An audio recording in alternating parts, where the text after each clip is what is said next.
Hello, my friends, and welcome back to another session with the older man. This one is going to be a good one. Today we're going to talk about men's happiness. Is there even such a thing? Seriously, I have spoken so much on this channel, and of course inside the red pill space, so to speak, we all talk about women are not happy. Women are not happy. Women are divorcing because they're not happy. Women are leaving jobs because they're not happy. Women are just leaving everything and doing whatever they want because they're not happy. But no one ever talks about a man's happiness. So the question remains, are men entitled to be happy? And that's what we want to address today. What is it? What is it that makes a man happy? Now, a lot of us like to throw out all these simplistic terms. Oh, feed him, F him, leave him alone, he's happy. Yes, that works very well. Yes, but is it really that simple? Seriously? And this is what we're going to delve into.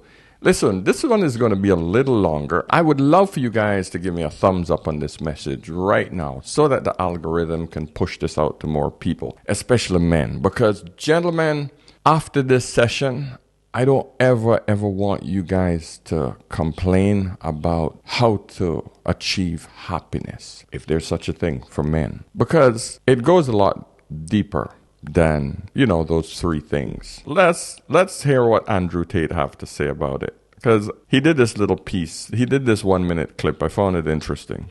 I think a man should have absolutely no interest in whether he's actually happy or not. If I wake up and I'm unhappy, I will do the exact same things as if I am happy. I will go to the gym the same. I will work the same. How I feel has no impact on how I live my life. I don't think happiness as an index is a healthy view for a man to have on life success. If you're waking up and going, am I happy? Am I not? You're looking at life wrong.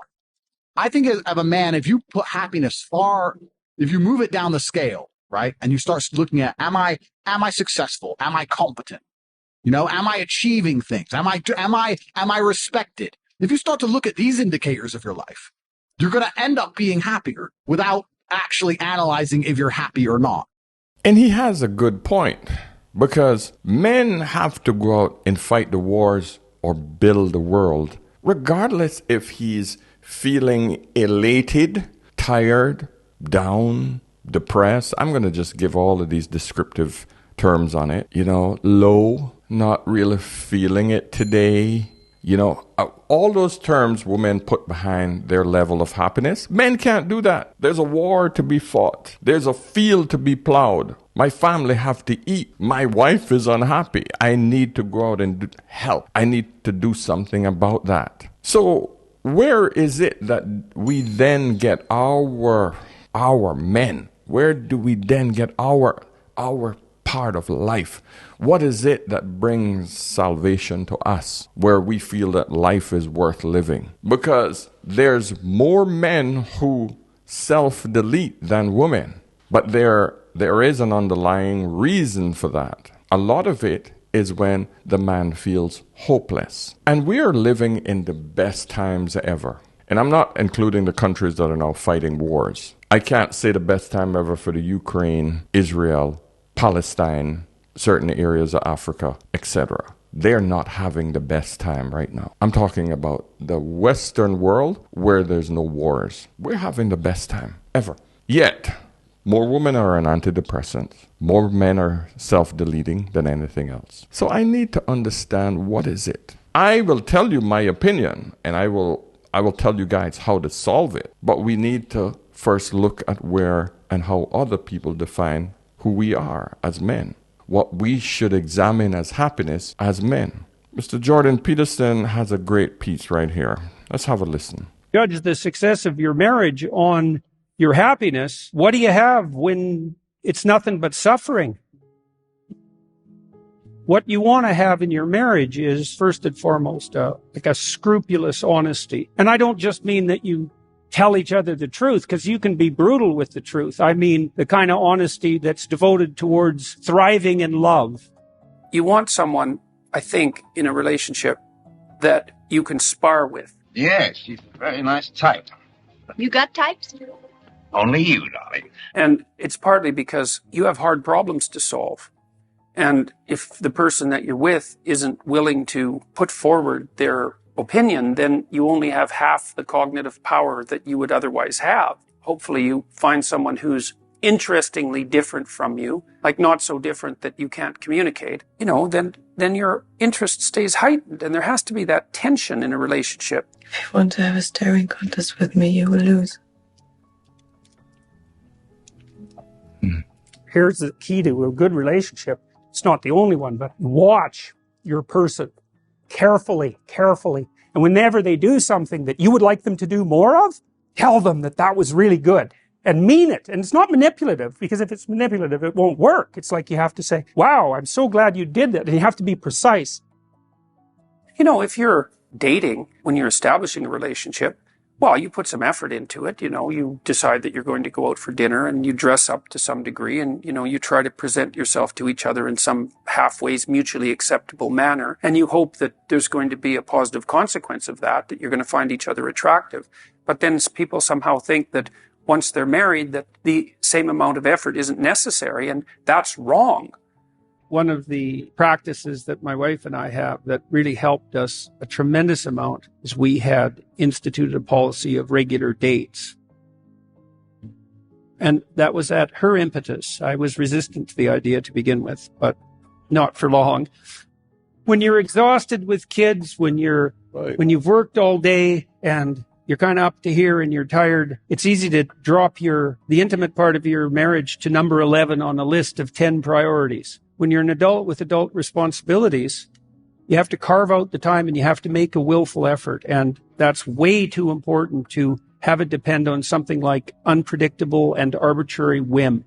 My rule of thumb, sort of derived from clinical observations, is that you need to spend 90 minutes a week with your partner talking. That's a beautiful compilation of Mr. Jordan Peterson. Now, I want to just touch on a few points that he's made, because as a married man, actually, guys, today's my anniversary. 19-year anniversary. We've been together 22 years now. Now, I can tell you, one of the most beautiful things about being married this long, after being through 2 divorces, you got to spar with your partner. You got to have healthy debate. You got to have arguments. You got to have that pull. You got to have that push. You got to have that pull in the relationship. It keeps it pliable. You got to keep it. It cannot be rigid.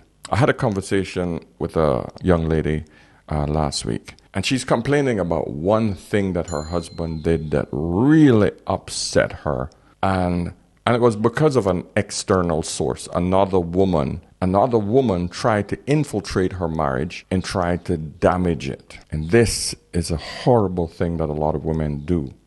I've seen this happen many times, especially if the wife has a high-value man. Men will be bombarded by external forces. And we've seen that with the downfall of many men, many powerful men who have fallen to Me Too, for example. So this outside force tried to infiltrate, and fortunately, she had another outside force who basically called out the woman who was trying to infiltrate their marriage and warned her that this is what this woman was trying to do and not to believe whatever she said. But it made her irate enough to want to go dig into the man's life, because she couldn't just leave it alone that, hey, I got proof that this woman was trying to destroy my relationship.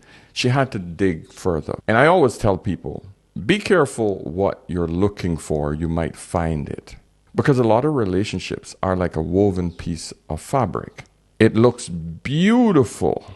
It wears well. It's nice and comfortable. But if you find a loose thread and you pull on it and you keep tugging on it, you will unravel your marriage. You will unravel your relationship. Because the reality of a relationship, whether it's a marriage or just somebody that you're just met, if you pick at the small things, and we all have flaws, we all have different ways of looking at life between my wife and I. If she looked and saw a message on my phone that she didn't understand the full context, that is the thread, that's the loose thread. And then she started digging, and then she saw another message that still no context, but all of a sudden she sees two messages that have really no context, but it was me saying, hey, I think you're beautiful. I complimented another woman. All of a sudden she's putting those, she has now two pieces of freaking loose ends, and she starts tugging. And when you start tugging and pulling and start harassing your husband, well, what's this? And why is you talking to her like that? And this is what you did. You're going to unravel your relationship. So you got to be able to hold your relationships with tenderness and realize that, hey, he's not going to be perfect. I'm not going to be perfect. I know my flaws. He's going to have flaws. But together, our relationship is a nice, comfortable, beautifully knit woolen sweater that keeps us nice and warm in the winter. When times get rough, we can always go back to that comfort. That's how you should look at relationships. And if your relationship is that comfortable, both parties are going to be happy. Now, I had to mention relationships and marriage because that is one of the cornerstones of what make men and women happy. We are social creatures by nature. You can't get around that. We're social creatures. We need the opposite sex. We need the opposite sex to make us feel complete. But what I find when I talk to more and more couples is that when the relationship becomes comfortable and warm and calm, too many women who have had really toxic, turbulent relationships in the past, which just blow their emotional state, they start to find it boring, and then they look to jump ship because they're looking for that dopamine and that oxytocin hit. And then they go out and they try to find the same relationship that they had previously, the peace and calm, after they've ridden the world's beautiful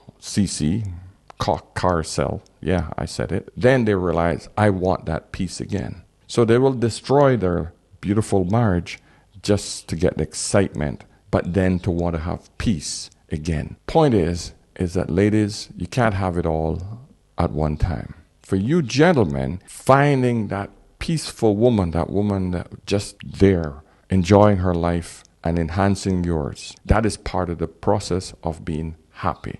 Now, does it stop there? No, because it's not about happiness. It's about purpose. This, my friend, is the key. It's not about happiness. It's about purpose. So what the hell is purpose? And we'll call it life purpose. And that's what I want to focus on today. Before we get into my opinion on life purpose, listen to the happiest person in the world. This monk explained why he's been labeled that. But his definition of happiness is quite unique. Just listen to a bit. One of the ultimate drama is to feel lonely in the midst of many. And what is that? It's sense of lack of sense of belonging, of affiliation, of togetherness, of kindness and caring, and all those solidarity which precisely open the gates to increase quality in human relationship. And you know, there's a survey by the OCDE on 36 developed countries about the 10 factors that bring more happiness. Income only came number 6. Number 1, quality of human relationship. You know, it started with a journalist one morning didn't know what to write. And there were some studies when I was as a guinea pig at Richard Davidson's lab in Madison, studying the effect of compassion on the brain. And with myself, and later with many much greater meditators than me, they found that there was a very strong activation of gamma frequency in the brain. Those gamma frequency and the areas of the brain which are activated also related to well-being. Okay, in the end it was 25 meditators. You know, how can you say about 7 billion human beings? Of course, this is nonsense. You can immediately understand that. But this being said, you know, I'm not terribly unhappy. I think this is thanks to my teacher, to trying my best, even I'm so lazy, to put their instruction in practice over half a century. You know, I could have done so much better, but at least the little bit I did contributed to at least enjoying life as it goes and feeling very fortunate to have been on the path. Now, one of the most beautiful things that make this happiest man in the world so happy is he's humble. He didn't take this accolade that has been bestowed on him and said, hey, look, yeah, I am happy. I'm very happy. Ha, ha, ha. You must be like me. No, he humbled himself. Realizing that you are not the center of the universe, I think is a great way, a great starting point to reach that point of enlightenment. Realizing that there are things bigger than you. And that's one of the biggest things about life purpose. Because you got to understand that there is something greater than you in order for you to feel that you can achieve more, you can contribute more to this greater purpose. And if you saw the video that I did 4 days ago regarding the low childbirth rates and why women are no longer having kids because they're seeking happiness, etc., you will realize one thing. Women are very self-centered and selfish. It's all about me. It's not about an external force. It's about what can you do for me. Every single woman who come onto a podcast or air herself publicly, and when asked, what do you bring to the table? I am the table. When they ask, well, what are you looking for in a relationship? She will always describe what she wants from a man. She never ever says what she can contribute to that man. It's all about what can that person do for me. And this, my friend, is one of the reasons why women are always unhappy. Because it's never about how can I serve another person. On the other hand, the men are constantly looking at saying to himself and to the world, how can I contribute?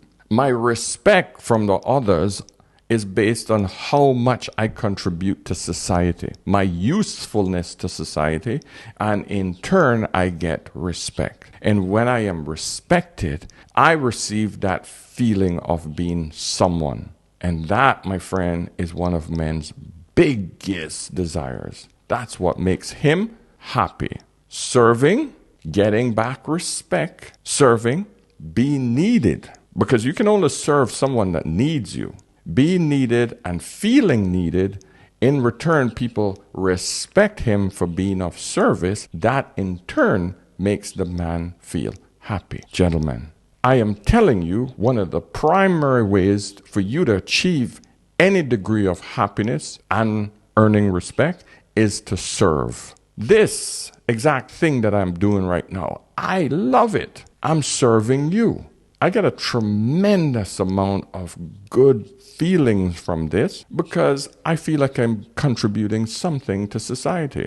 I'm contributing something back to the world. And the thing is, sometimes I feel selfish, like, I get paid for this and I also get so much reward back from it as in the feelings I get from it. I feel like I'm winning. Yeah.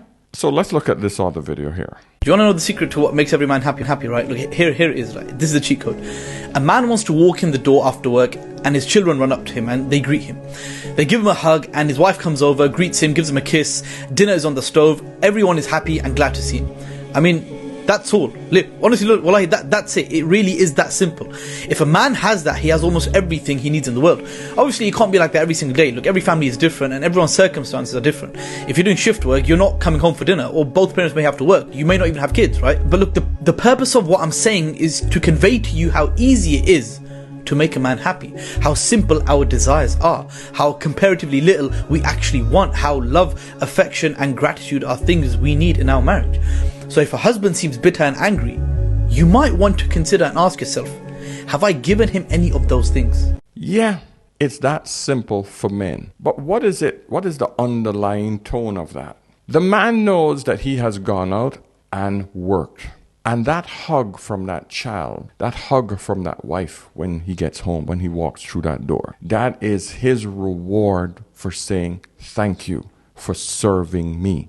That's it. And most men, that will get him up again the next day to do it all over again. Get out there, compete, toil, get under the hot sun, build those roads, build those bridges, pick up that gun, go into war, protect his country, out on the oil rigs, firefighting, police work, whatever it is, that man will do it. But that reward at the end of the day, after he comes back tired, oh man, oh, happiness. If you want to make it simple, happiness.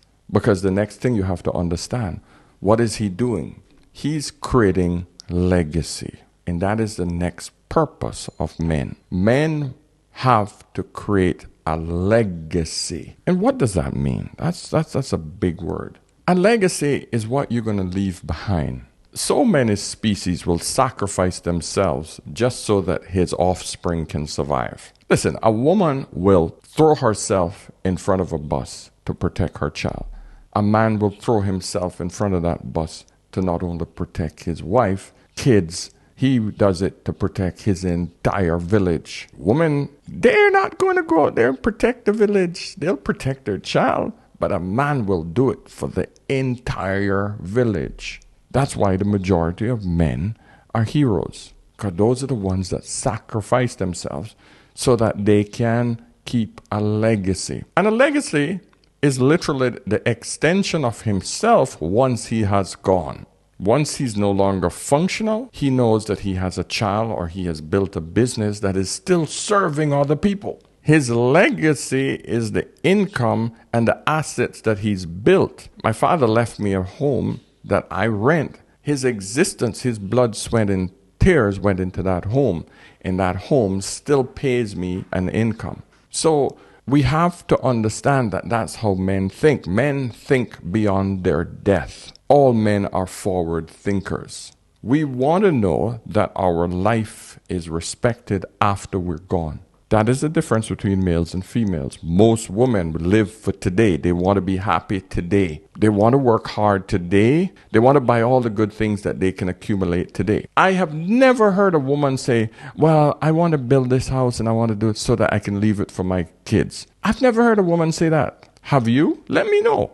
Maybe today women are thinking under those conditions, but I've never heard that expressed by a woman. But every day I hear men saying, hey, yeah, I want to buy this piece of land. I want to make sure that my kids have something when I'm gone. I've never heard a woman say, I need to buy this insurance policy to be able to take care of my kids and my husband if I die. Never. Building a legacy is vital for a man's happiness. He needs to know that if he's no longer here, his name, his bloodline continues. Simple. That's what makes men happy. And the biggest part, and this is the number one reason, after you have all of these things in place, you got your health, you got your money, you got your family, you need to understand life purpose. Now, if you didn't build all of those other things prior, those are your life purposes. But the primary purpose in life, my friend, is to build a family, build a home, build a legacy. And if you're focused on those things, you don't have time to be unhappy. You don't have time for that shit. I think the number one reason people are so unhappy these days is because they're bored. They're bloody bored. And that's why I want to listen to this last video here. You said something that really rung in my mind, which is that many people who become addicted to things have this feeling that normal life isn't interesting enough.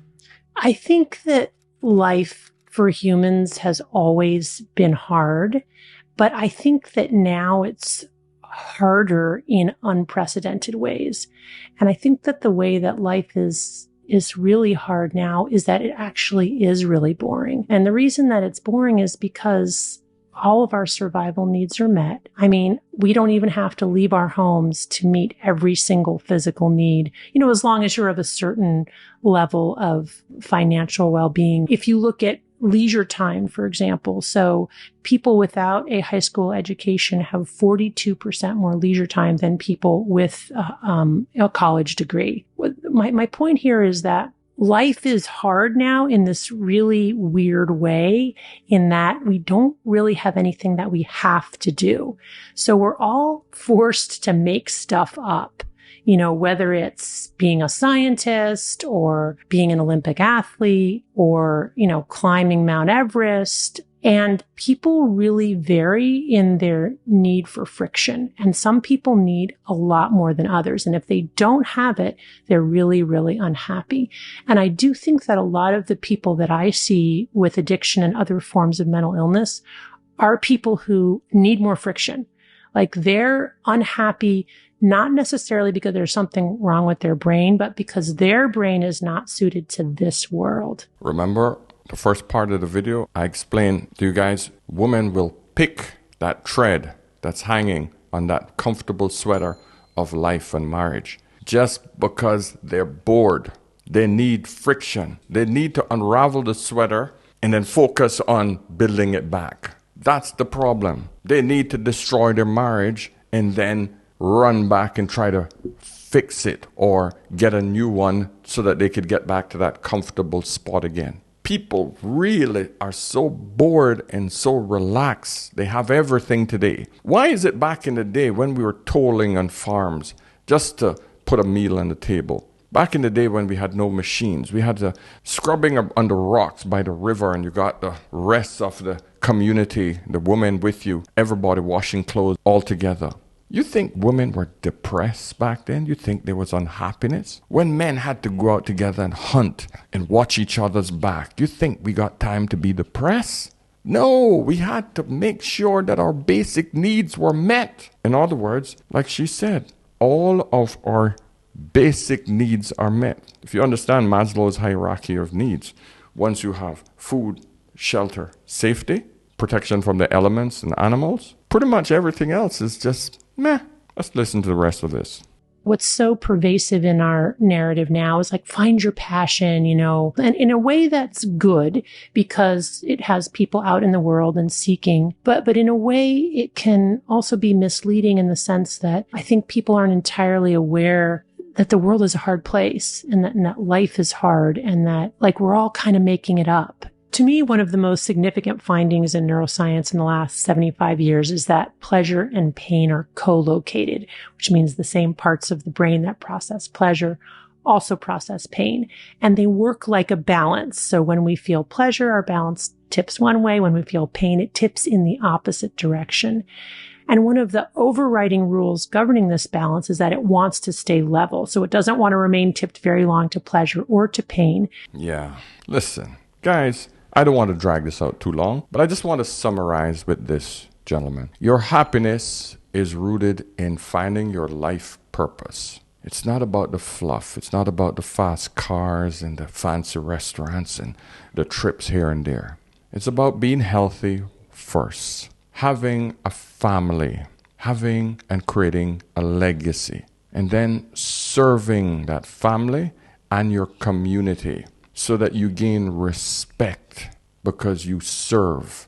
That, my friend, is what keeps you happy. You want to be able to have people say great things about you at your funeral and long after you've gone. Make a YouTube channel so that you can document your voice and your ideas and your thought process so that all other ancestors that come after you will always have access to you. I wish I had more photos and videos of my dad. I have none of my grandparents. And forget about great-grandparents.